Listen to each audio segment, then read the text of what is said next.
Hi, thanks for returning to my YouTube channel. I'm really excited about the video today. Before we get started, go ahead and subscribe to my YouTube channel so you can stay up to date with my latest videos. In this video, we're going to talk about how to coach with OKRs and the keys to adopting OKRs in your business and with your client's business.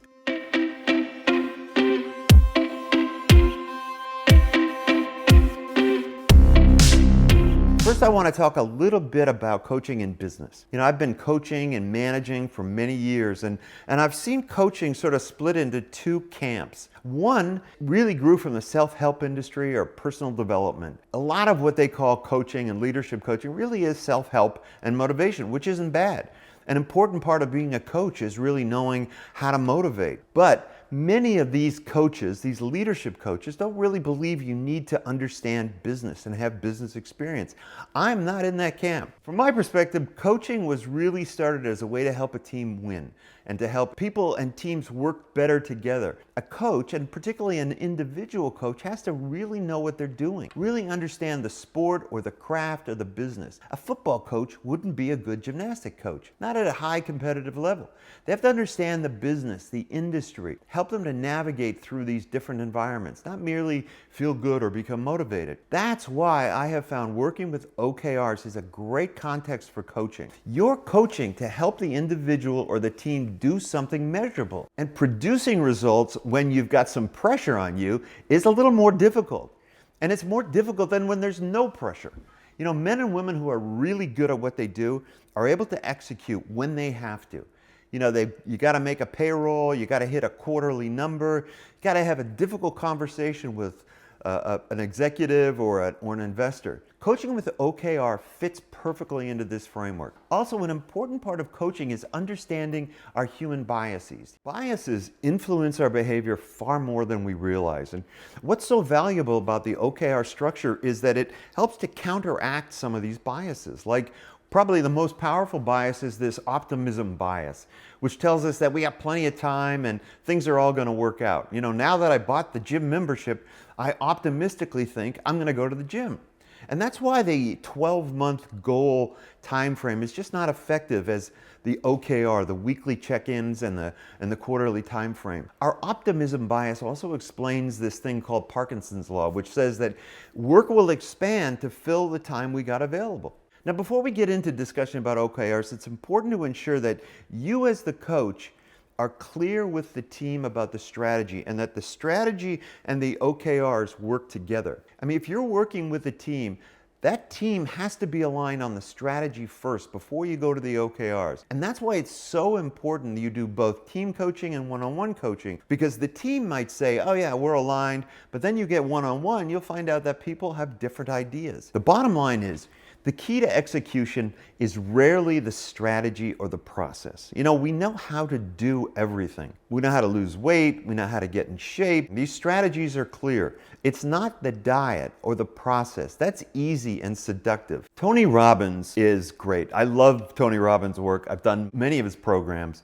And back in the 90s, they were really good. He used to do these infomercials with these beautiful women and famous celebrities. I bought one of his tape sets. It was a 30-day tape set. And I maybe did, 10 days of the program and just let it go. And then a year later, it was really late at night, I'm watching TV and one of his infomercials come on. This is a new infomercial for the same tape set. But more beautiful women, bigger mansions, nicer cars. It was so compelling. I thought I should buy it again. I felt like I was reaching for the phone. Even though many of us realize it, it's still really seductive to want to go to the what to do, the how to. That's why diet books keep selling. And I believed why I didn't succeed was because my discipline was not right. I had a flawed discipline. It was because of the discipline, only I thought it was a function of my relationship to my word that didn't work. It wasn't until I read the research and I learned that discipline is just not enough. Discipline and willpower are like muscles and they change over time. We need more than just trying to rely on our discipline. And the OKR framework does a really good job of this and is probably your best chance of success. But there's still a fundamental problem which exists. And I'm going to share with you exactly how I found the most effective way to execute. And it starts with a story.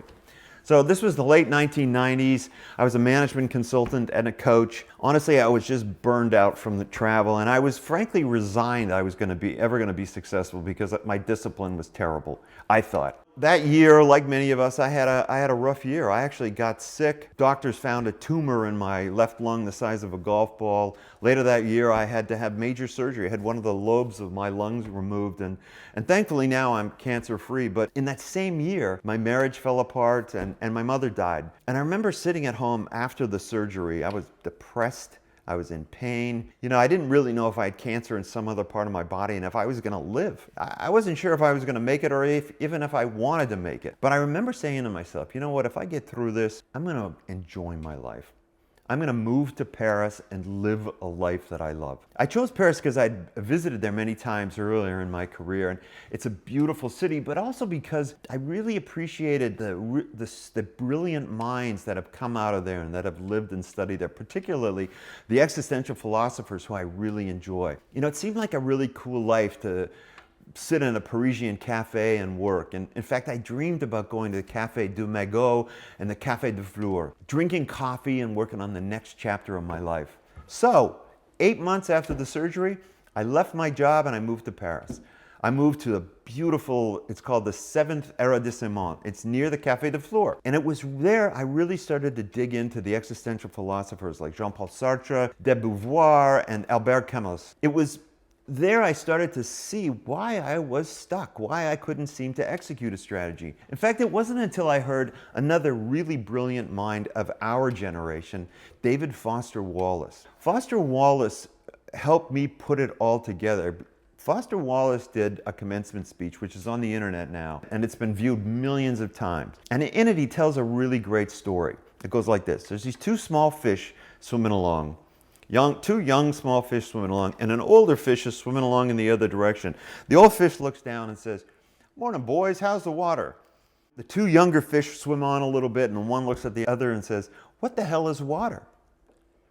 And it hit me, because I was just like this. I didn't realize I was in my own reality, my own water. And when I think about this, and the work of Chris Argyris, who's wrote a famous paper called Teaching Smart People to Think, it became clear that we all live in our own reality and we go round and round the same loops, and the confirmation bias just does its job. And the problem is we don't know it. We don't know that our reality is different from somebody else's reality. And the confirmation bias just does its job. And we don't know we're in it. And this is important in business because we can try these new strategies like an OKR strategy, but we keep bringing the same old reality with it, particularly our reality about ourselves and our weaknesses. Like, for example, my flawed discipline. Our behavior and expectations are predictable. We have this built-in confirmation machine. So even if you do learn the OKR methodology, which isn't all that hard, it's still on top of or inside of this reality. You know, and I've developed a methodology of working with individuals and teams to reveal what's in the fishbowl, what's in your reality. I have a process I've developed and worked with many teams over the years and helped individuals and teams see the thoughts and beliefs that are really holding them back. But it's also really important to coach one-on-one, so you can help the individual see their own reality. And why the OKR framework is important is because with OKRs, you're working with objectives that are really important to you personally. You know, they're not necessarily cascaded down from above or something that you're getting paid to do. This is something that you want to do, that you're invested in doing. When you do that, you put pressure on yourself and you begin to bump into your own limiting beliefs. You know, there's two distinct ways of coaching with OKRs. Team coaching and individual coaching, and they always have to go together. Team coaching is really important. It is the team, after all, which is a separate entity from the individual. I get this from a coach I admire very much, a guy named Bill Campbell.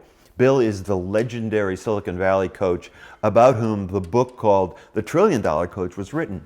And Bill advocates team coaching and one-on-one coaching. So the initial part of the process with OKRs is to start working with a team and have the team select the team OKR, and then work with the individuals and the individual's OKR. One of the things that I found is when a team works together as a group, individuals help each other. They recommend the best objectives for each other, and they get invested in each other's OKRs. And this is an important way for the entire team to start working together. You know, what's different about objectives from just goals is that they're personally important to you. They're not necessarily cascaded down. These are things you're invested in doing.